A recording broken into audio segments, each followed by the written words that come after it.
여러분 안녕하십니까? 정병렬 선생님의 재정학 연습 챕터 9장 조세 전가와 귀착에 대해서 같이 공부해 보도록 하겠습니다. 이게 조세라는 폭탄이 떨어지면요, 그거에 대해서 사람들이 이제 막 부담하기가 되게 싫어하잖아요. 다 피하려고 한다고. 그래서 이게 사람들이 조세라는 세금 폭탄을 이렇게 막 짊어지고 있는 모습을 보이고 있는데, 이거를요 사실 다른 사람한테, 이 사람이 다 짊어지는 게 아니라 다른 사람한테 떠넘길 수가 있습니다. 우리가 소위 말하는 어떤 부자들에게 세금을 때리면 부자들이 그 조세를 딴 사람에 떠넘길 수 있고요. 아니면 삼성이나 현대 기업에게 법인세를 부과하게 되면요, 우리 보겠지만 그 기업이 그 부담을 소비자한테 떠넘기기도 합니다. 어떻게 떠넘길까요? 그래요, 소비자가 부담하는 가격을 올려서 떠넘기기도 하고요. 아니면 그 조세에 대한 부담을 소비자한테 가격 인상으로 떠넘기려고 했더니 소비자들이 아이 그럼 나 물건 안 사! 이렇게 되면은 어쩔 수 없이 저렇게 생산 요소 공급자인 근로자들이나 자본의 공급자들에게, 아니면 하청업체라고 하죠, 그런 데다가 이렇게 떠넘길 수가 있게 됩니다. 오케이? 무슨 말씀인지 아시겠죠?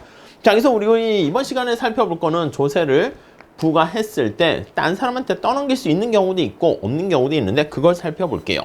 자, 우리 포인트를 볼게요. 어떤 경제 주체에게 조세가 부과되면 법적인 납세 의무자는, 자, 우리가 조세를 부과할 때 법적으로 누가 세금을 냅니까? 라고 하면 법적인 측면에서 부담하는, 이 부담한다는 걸 여기 보시면 귀착이라는 말을 쓸 겁니다. 그래서 법적으로 부담하는 사람과, 그 다음 거기 보시면 자신의 행동을 변경해서 조세 부담의 일부 또는 전부를 다른 경제 주체들에게 전가시킵니다. 그래서 실제로 부담하는 거, 이 법적 귀착은요 약간 형식적인 측면에서 부담이다, 이렇게 보시면 되는데, 우리는 경제적 귀착에 대해서 볼 겁니다. 경제적 귀착이라는 게 진짜 귀착입니다. 그래서 우리가 실질적인 귀착 이렇게 얘기할 거예요. 레얼이라는 말을 써요. 그래서 실질적인 귀착 이렇게. 자, 그런데 법적으로 부담하는 거랑 실질적으로 부담하는 게 요게 다를 수가 있게 됩니다. 오케이? 어떻게, 왜 달라지니? 하면 이거 조세에 대한 전가 때문에 발생하게 된다 라고 보시면 되겠습니다. 오케이? 그래서 조세 전가와 귀착 이렇게 얘기를 합니다. 자, 그래서요 거기 보시면은요 두 번째 줄 실제로 동그라미 치세요. 실제로 세금을 부담하는 주체와 납세 의무자는 달라지게 되는데, 대부분의 조세는요 거기 세 번째 줄 전가가 이루어지기 때문에, 이 전가라는 게 표현이 그래서 이 시프트 한다는 것인데 떠넘긴다 이렇게 보시면 되겠어요. 이해 가시겠습니까? 이렇게 떠넘기기 때문에 조세의 부과가 소득 분배에 어떤 영향을 미치는가, 그거를 우리가 살펴보려면 이 조세의 전가 이거를 살펴봐야 된다 라고 보시면 되겠어요. 먼저 조세의 전가와 귀착에 대한 요 기본 개념을 살펴보고요. 요걸 우리가 본 다음에 이걸 분석을 할 건데, 관심 있는 그 하나의 부분만 놓고 분석하는 것을 거기 한번 볼게요. 네 번째 줄, 다섯 번째 줄, 부분 균형 분석과 일반 균형 분석으로 나눠집니다. 자, 우리 부분이라는 것은요 어느 한 부분만 놓고 보는 거예요. 다른 관심 없는 부분은 보지 않는 거야. 그래서 부분 균형 분석이라고 하고요. 그래서 이것도 이제 시장에 대해서 거기 보시면 완전 경쟁, 독점 이렇게 볼 겁니다. 완전 경쟁이라는 것은 시장이 굉장히 치열하게 경쟁한다는 것이고요.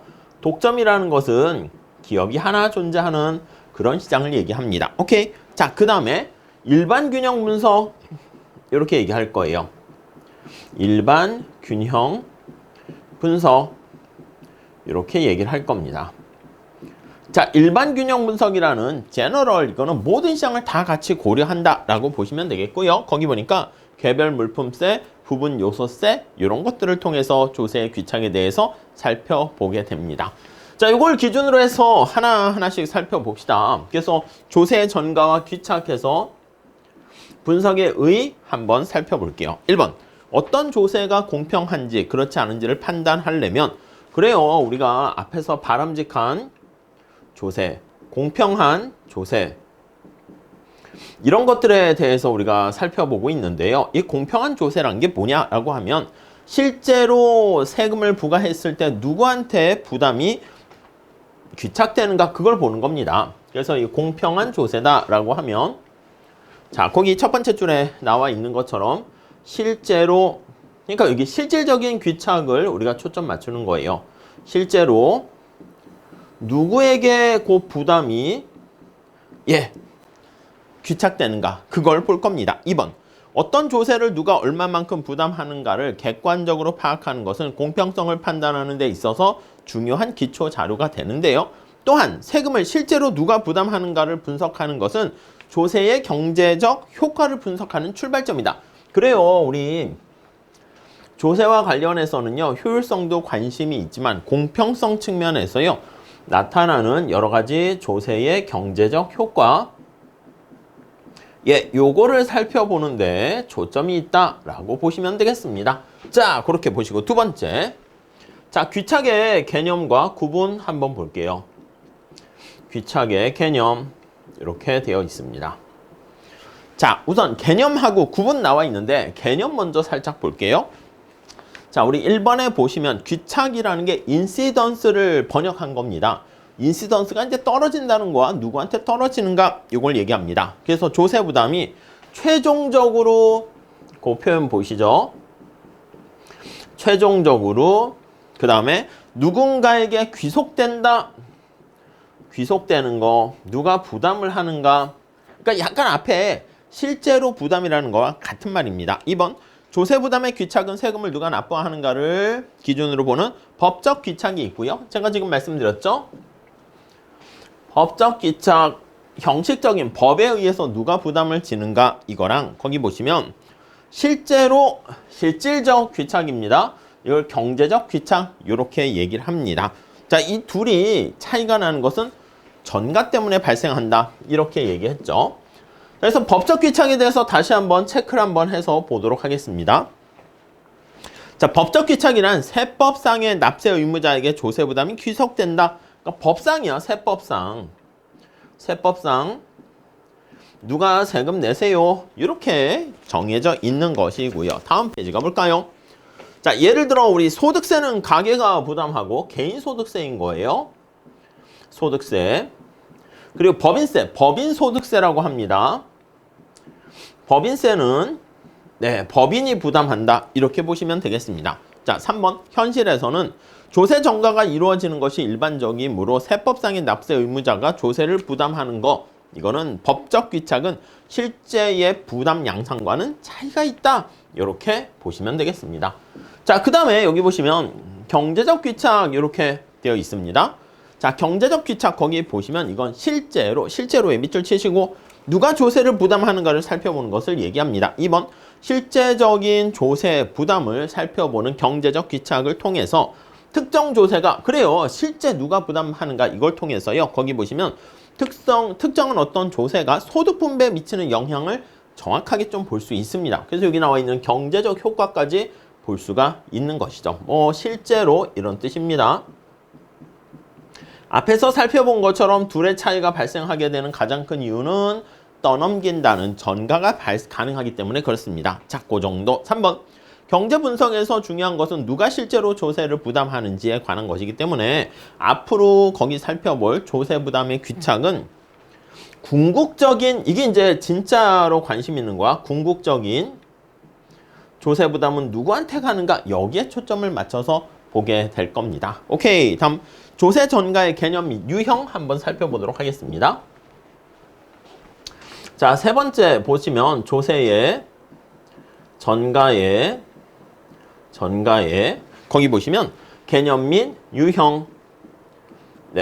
앞에는 약간 뭐라고 할까? 인트로 측면이 강합니다.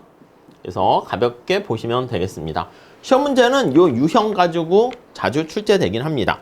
자, 조세 전가의 개념 다시 한번 체크해 보도록 할게요. 조세 전가의 개념 다시 한번 봅시다. 자, 1번. 조세 전가란 시프팅이라고 말씀드렸죠? 조세가 부과됐을 때 경제 주체들이 자신의 행동을 변화시켜서 그러니까 여러분 생각해봐. 텍스라는 폭탄이 떨어지면 여러분 그 폭탄을 그대로 고스란히 부담하는 게 좋습니까? 피할 수 있으면 피하는 게 좋습니까? 피할 수 있으면 피하는 게 좋지. 그래서 자신들의 행동을 변화시킵니다. 그래서 조세라는 폭탄이 떨어지게 되면 폭탄을 당연히 이거 싫어요. 피하기 위해서. 네, 거기 나와 있는 것처럼 자신의 행동을, 경제 주체들이 자신의 행동을 변화시킵니다. 변화시켜가지고. 오케이. 네, 조세 부담의 일부 또는 전부를 다른 사람한테 이전시키는 것을 전가라고 합니다. 2번, 조세 전가가 이루어지면 조세를 납부하는 주체와 실제로 조세를 부담하는 주체는 달라지게 됩니다. 그래서 이걸 통해 가지고요, 거기 보시면 표현이 납세자라고 되어 있습니다.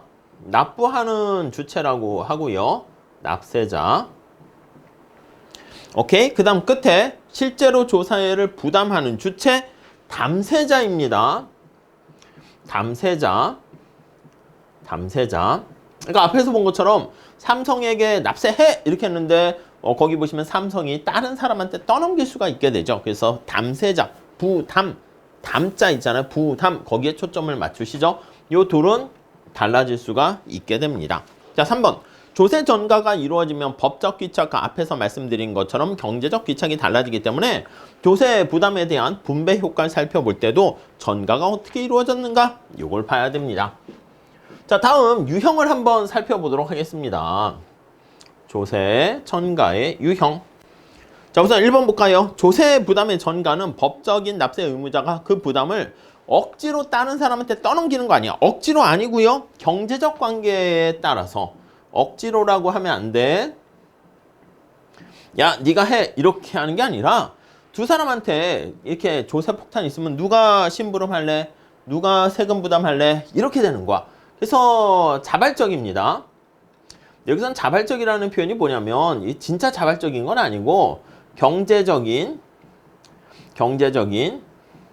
힘의 관계에 의해서, 힘에 의해.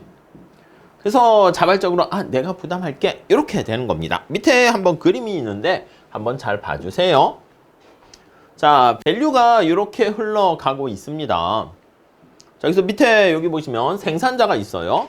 생산자가 이렇게 있습니다. 오케이? 자, 이게 뭐 삼성이라 할게요. 삼성. 여기에 세금 폭탄이 꽝 떨어졌다 합시다.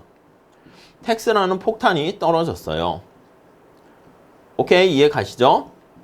그러면 이걸 삼성이 다 법인세를 부담할 수도 있는데 기업이라는 법인의 세금을 때렸을 때, 근데 그게 아니라 여기가 기업이야, 생산자야. 근데 이 조세라는 폭탄을요 앞으로 떠넘겨요. 이 앞에는 누가 있습니까? 라고 하면 여기 소비자가 있어. 자, 소비자한테 떠넘겨. 어떻게? 소비자 가격을 인상시키는 거야. 그래서 소비자, 그러니까 구입할 때 지불하는 가격을 인상해서 떠넘깁니다. 자, 그럼 여기다가 가격을 올리게 되면 소비자, 이게 방향이 이쪽이야, 이쪽으로. 이쪽에 밸류가 이렇게 흘러갑니다. 그래서 앞으로 떠넘겼다 해가지고요, 이거를 앞전자를 써서 전전이다 이렇게 표현을 하게 됩니다. 이해 가시겠죠? 근데 이게 앞으로 떠넘기지 않고요, 뒤로 이렇게 떠넘길 수도 있어요. 여기는 이제 노동자가 있고, 뭐 자본가가 있고, 토지를 제공하는 사람이 있습니다. 뭐 지대에 따른 뭐 지주라고 할 수 있는데, 요 정도만 할게요. 노동과 자본, 뭐 아니면 이윤, 뭐 땅의 가격인 지대, 토지에 부과할 수 있는데, 이건 뒤로 떠넘기는 거야. 그래서 이거를 후전이라는 표현을 씁니다. 뒤후자를 쓰는 것이고, 백워드라는 말을 씁니다. 어떻게 뒤로 떠넘길까요? 아니, 여러분 생각해봐. 삼성의 세금 폭탄이 떨어졌는데 삼성이 스마트폰 가격을 올리려고 해. 그랬더니 소비자들이 야, 너 가격 올리면 말이야, 삼성 거 니네 거 안 살 거야? 사과폰을 살 거야? 이렇게 된단 말이지. 그럼 삼성 입장에서는 앞으로 떠넘길 수가 없고요. 소비자가 힘이 센 거야. 그러니까 뒤로 떠넘겨. 그래서 노동자와 자본가, 노동자에게 얘기합니다. 자, 노동자 여러분, 지금 우리 이게 엄청난 위기 상황이고요. 고통을 분담해야 됩니다. 해가지고 노동자가 받는 보수를 뭐라 그래? 임금이죠. 임금을 인하해서 뒤로 떠넘긴다. 이렇게 보시면 되겠습니다. 자, 그래서 거기 2번 볼게요. 조세는 생산물 또는 생산 요소의 가격 변동. 그래서 생산물의 가격, 생산 요소의 가격 변동을 통해서 생산물 및 가격 변동은 경제 주체들 간의 경제적 관계에 의해, 경제적 관계가 이거야. 경제적 힘에 의해서 저절로 일어난다. 이렇게 보시면 되겠습니다. 자, 밑에 전전, 후전 그림이 잘 나와 있죠. 자, 대표적인 조세 전가 유형으로는 전전, 후전, 소전, 자본화 네 가지가 있는데 밑에 표로 잘 정리되어 있어요. 다시 한번 체크해 볼게요. 여러분 전전 한번 봅시다. 자, 1번 전전이란 조세 전가가 생산물의 거래 방향 밑줄 치세요. 거래 방향이란 건 이게 밸류가 이쪽으로 흘러가잖아요. 그걸 얘기하는 거예요. 여기 나와 있는 것처럼 가치라는 밸류가 이쪽으로 흘러가고 있는 상황이 되겠습니다. 오케이? 자, 그런 상황에서 이 거래 방향과 일치하는 경우를 나타내고 있고요. 다음 2번. 조세가 부과됐을 때 생산자가 재화 가격 인상, 그걸 밑줄 치세요. 소비자한테 재화 가격의 인상을 통해서 소비자한테 떠넘기게 되는 겁니다. 자, 후전, 백워드 시프팅이라는 것은 조세 전가가 생산물의 거래 방향과 반대로의 동그라미 치세요. 후전이라는 게 반대로지, 반대로. 이해 가시겠습니까? 반대로. 그래서 뒤로 이렇게 떠넘기게 되는 것입니다. 2번, 조세가 부과됐을 때 생산자가 생산 요소 가격 인하를 통해서 임금 인하를 통하는 것입니다. 요소 공급자에게 전가하는 게 후전에 해당한다. 오케이? 이해 가시겠죠? 자, 소전이라는 건 뭔가 여러분 소화전 생각나십니까? 자, 소전이란 생산자가 경영 합리화 등을 통해서 생산의 효율성, 여기 조세라는 폭탄이 떨어졌는데 기업의 생산자가 뭔가 태극권 이런 거를 발휘해 가지고 말 그대로 경영의 합리화 등을 통해 가지고 거기 보시면 조세 부담을 흡수하게 됩니다. 흡수해 가지고 말 그대로 제거해 버리는 거야. 이거를 소화시켰다 해서 소전, 이렇게 보시면 되겠습니다. 따라오셨죠? 자, 2번. 소전이 발생하면 조세는 납부되지만 실질적으로 누구도 그 조세를 부담하지 않는다. 그러니까 아무도 조세를 전가시키지도 않고 부담하지 않게 되는 것입니다. 오케이. 자, 그 정도까지 전전, 후전, 소전, 그래도 매번 출제되는 개념의 포인트입니다. 다음 자본화라고 있는데 환원 이렇게 있습니다. 약간 이 소전하고 비슷한 얘기지만 좀 달라요. 그래서 환원, 캐피탈라이제이션에서 자본화라는 표현을 씁니다. 자본화 한번 개념 좀 보도록 하시죠. 자, 자본화란 부동산과 같이 공급이 고정되어 있는 재화에 조세가 부과되었을 때, 우리 특히 생산 요소 중에서 자, 부동산 같은 경우는 공급이 고정되어 있지 않습니까? 그래서 그 특성을 생각하는 거야. 토지 같은 거 생각할게요. 토지는 공급이 고정되어 있습니다. 공급이 고정되어 있고, 오케이? 자, 그래서 거기 보시면 재화에 조세가 부과되었을 때 그 재화의 조세 부담이 현재 가치만큼 하락하는 거야. 야, 여러분, 아니 조세 전가라는 것은 조세 폭탄이 있을 때 사람들이 싹싹싹 피해 나가서 부담을 이렇게 덜어내서 딴 사람한테 떠넘기는 거야. 뜨거운 감자 생각하세요. 수건 돌리기처럼 뜨거운 감자가 있으면 나한테 떨어지면 뜨거워 하면서 옆에 막 돌리고 막 이러잖아. 그 뜨거운 감자 폭탄이 언제 떨어지냐, 언제 터지냐, 그거를 생각할 수 있는데, 토지 같은 경우는 공급이 고정되어서 이동이 불가능합니다. 아니, 토지를 들고 갈 수 없잖아. 현대자동차한테 세금 때릴 때 공장을 들고 막 도망갈 수 있습니까? 그건 안 되지. 근데 앞에서 뭐 개인 소득세 같은 경우 부자에게 세금을 때릴 때 부자들이 막 국적을 바꿔버리는 거야. 도망갈 수가 있겠죠. 물론 이제 기업 같은 경우에는 장기적으로는 도망갈 수 있어. 만약에 삼성전자의 세탁기 공장에다가 세금을 때렸더니 삼성이 아유 좋아 지금까지는 어쩔 수 없고 다음에 세탁기 공장은 인도에서 지어야겠다, 도망가는 거잖아. 이해 가시겠습니까? 네. 그래서 부동산과 같이 공급이 고정되어 있는 재화에 조세가 부과되게 되면 이동이 불가해서 여기 토지의 소유자가 우리 뒤에 다시 토지의 조세 부과할 때로 다시 볼 거야. 소유자가 100% 이게 전부라고 보시면 돼요. 전적으로 전부 조세에 대해서 부담을 지게 된다.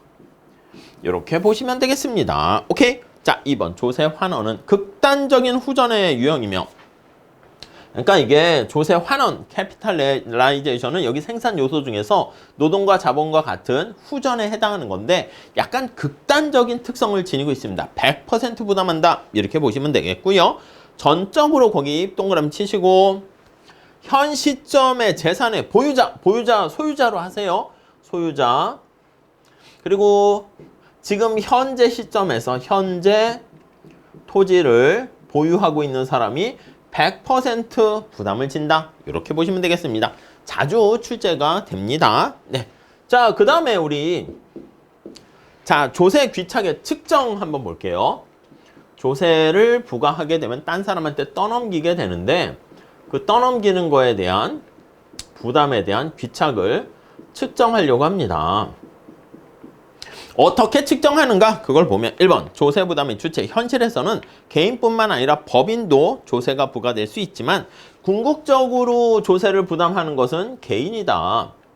그렇잖아요. 우리 법인에 과세해도 법인의 어떤 주체인 주주들한테 이제 귀속이 돼요. 궁극적인 주체는 개인이고요. 2번 기업을 납세 의무자로 부과하는 법인세, 부가세 같은 조세도 결국은 기업과 경제적 관계를 맺고 있는 개인에 이렇게 던져지게 됩니다. 자, 그 다음에 이제 조세 귀착에 대한 측정에서 원천과 사용 측면 나와 있는데 아니 우리 앞에서 살짝 얘기했어요. 그 다음 페이지에 살짝 보시면 그림이 있진 않지만 그 박스 내용을 한번 볼게요. 동그라미 4번 보세요. 자, 원천 측면과 사용 측면을 고려해서 R, D, I 이거 암기하시진 않아도 됩니다. I가 인컴이고요. 디스포저블, 가처분 소득이야. 근데 실질적인 레알이라고 보시면 돼요. 그래서 거기 표현을 뭐라고 했냐면 실질 가처분 소득 이렇게 했습니다. 레알, 실질, 가처분, 소득 이렇게 표현을 하게 됩니다. 오케이? 이해 가시죠? 자, 실질 가처분 소득은 어떻게 됩니까? 라고 하면요. 우리 뒤에 다시 얘기할 건데 조세를 부과한다 할게요. 그럼 생산자한테 부과하게 되면 여러분 우리 수요 공급에서 보통 얘기하는 것처럼 코스트가 증가합니다. 아니 아이스크림을 우리가 생산 공급하는데 거기다 세금 폭탄이 떨어지면 아이스크림 가격이 비싸져요. 여기 아이스크림이야. 아이스크림 가격입니다. 공급 곡선이고요. 공급 곡선이 이렇게 상방 이동합니다. 수요 곡선이 있고요. 그럼 여기가 A라고 하고 여기가 B라고 할게요. 자, 이렇게 조세 폭탄이 떨어지게 되면 가격은 올라가고요. 거래량은 줄어드는 거 이해되시겠습니까? 자, 특히 여기서 말하는 것은 소비자가 부담하는 소비자 가격입니다. 소비자 가격 증가하고 생산의 거래량이 감소하게 돼요. 자, 다시 정리할게요. 자, 조세를 부과하면 이러한 걸 통해 가지고 소비자가 내는 가격이 상승하게 됩니다. 그리고 생산량이 줄어들게 됩니다. 생산이 감소해요. 여러분, 아니 생산이 삼성이 스마트폰이나 노트북 컴퓨터 같은 생산을 줄이게 되면 공장의 가동률도 줄어들고요. 그럼 거기에서 일하는 근로자들도 당연히 일자리를 잃게 돼요. 그러니까 생산이 감소하게 되면 근로자들은 노동자를 할게요. 근로자들은 소득이 감소하게 되는 거야. 이 근로자들은 소득, 이게 뭐냐면 아니 개인의 소득이 되는 거죠. 자, 그렇기 때문에 보시면 소득 자체가 줄어들어. 거기 한번 살짝 볼게요. 이라는 게 바로 뭐냐면 가계의 세전소득 이렇게 나타내고 있어요. 자, 그냥 여기 세전소득이라 할게요. 세전소득, 이게 뭐 그냥 식을 암기하거나 그럴 건 아닙니다. 자, 근데 거기 옆에 보니까 T가 물품세를 부과했어. 그래서 여기 보시면 물품세만큼 이렇게 부담이 증가하게 되고요. 세금 폭탄이 바로 떨어지게 되는 것이죠. 자, 그 다음에 거기 보시면 P라는 게 뭐야? 재화 가격입니다. 가격. 근데 앞에서 얘기한 것처럼 이렇게 가격 자체가 올라가는 거야. 그래서 거기 보시면 TS, 이게 물품세죠. 죄송합니다. 이게 물품세를 부과하게 되는 것을 알 수가 있고요. 저 가격이 올라가게 돼서 여기 플러스 물품세가 부과되는 것이고 물품세. 그럼 세전소득 관련해서는요. 아니 소득에 바로 세금을 때렸으니까 거기 보시면 소득세 이렇게 됩니다. 당연히 이건 빼기입니다. 빼기. 왜요? 아니 내가 마음대로 쓸 수 있는 가처분 소득이라는 게 바로 이걸 얘기하는 거지. 그래서 여기 보시면 이렇게 해요. 이걸 뭐라 그런다? 내가 세전 소득에서 세금을 뺀 이거를 우리가 가처분 소득 이렇게 얘기합니다. disposable income 이렇게 얘기하고요. 자, 소득 중에서 이렇게 소득 빼게 된 것을 내 마음대로 쓸 수 있는 소득이야. 근데 여러분 우리가 이게 명목소득이잖아. 실질소득이라는 건 뭐냐면 물가로 나눠줘서 상품의 개수 그렇게 보는 거라고. 그래서 여기 보시면 P로 이렇게 나눠주는 건데 물품세로 인해서 이쪽에 물건의 가격이 비싸집니다. 이 분모가 이렇게 올라가게 되는 것을 알 수가 있습니다. 오케이? 그래서 이게 뭐라고? 실질을 나타내요. 실질소득과 명목소득 그 개념 아시죠? 실질임금과 명목임금. 명목임금은 화폐로 나타난 임금이고 실질임금이 진짜 임금이다. 이렇게 보시면 되겠습니다. 밑에 예를 통해 가지고 나와 있는데 그건 하지 마세요. 그렇게 뭐 계산하는 문제는 나오지 않고 그냥 요 식만 요 그래프 살짝 보시면서 정리하시죠. 앞에 가볼게요. 자, 349페이지 1번 볼게요. 최종적으로 조세를 부담하는 것은 개인이기 때문에 조세 부담의 귀착은 가계의 실질 가처분 소득 이걸로 우리가 측정을 하려고 합니다. 실질 가처분 소득 이렇게요. 자, 2번 조세는 가계가 소득을 획득하는 원천 측면과 소득을 지출하는 사용 측면에서 실질 가처분 소득을 얘기할 수 있어요. 이게 뭐냐면 조세와 관련한 나의 거기 보시면 소득을 획득하는 이 분자가 바로 뭐냐면 원천 측면이다. 이렇게 얘기합니다. 원천 측면. 그리고 분모가 뭐냐면 거기 보시면 소득을 지출하는 사용하는 거잖아. 근데 가격이 올라가게 되면 어떻게 되겠습니까? 그렇지. 소비할 수 있는 구매력이 떨어지는 거지. 그래서 이 분모에 나와 있는 게 사용 측면 이렇게 보시면 되겠습니다. 사용 측면에서 약간 나의 구매력이 어떻게 되는가 요거와 관련된 것이다. 이렇게 보시면 되겠습니다. 오케이, 그 정도 봐주시고 넘어갈게요. 자, 귀착의 측정 살펴봤고요. 그 다음에 귀착과 관련한 분석 방법 한번 보도록 하겠습니다.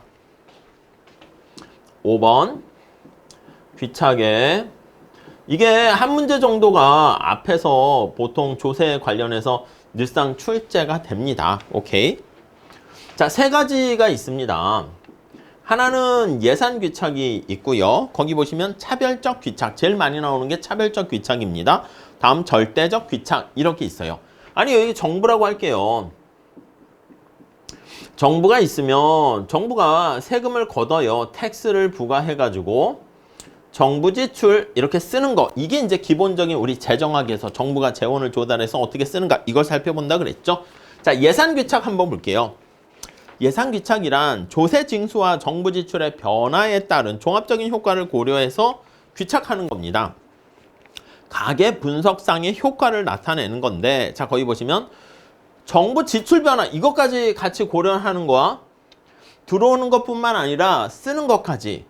그래서 우리가 예산 귀착이다라고 하면 예산 귀착은 자, T와 G까지 다 고려하는 거야. T와 G를 모두 고려하게 됩니다. 모두 고려.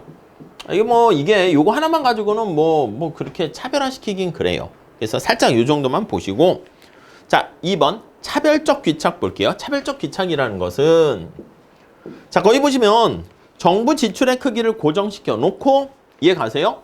여기다 다시 한번 그림을 그릴게요. 헷갈릴 수 있으니까 정부가 있는데 정부가 텍스를 부과하고 정부 지출 이렇게 됩니다. 근데 거기 보시면 정부 지출의 크기를 고정시켜 놓고 얘를 고정시켜 놓습니다. 얘를 고정시켜 놓고 오케이? 자, 특정 조세에 같은 조세 수입을 얻을 수 있는 다른 조세로 대체 동그라미 치세요. 그러니까 뭐냐면 텍스 A가 있다라고 할게요.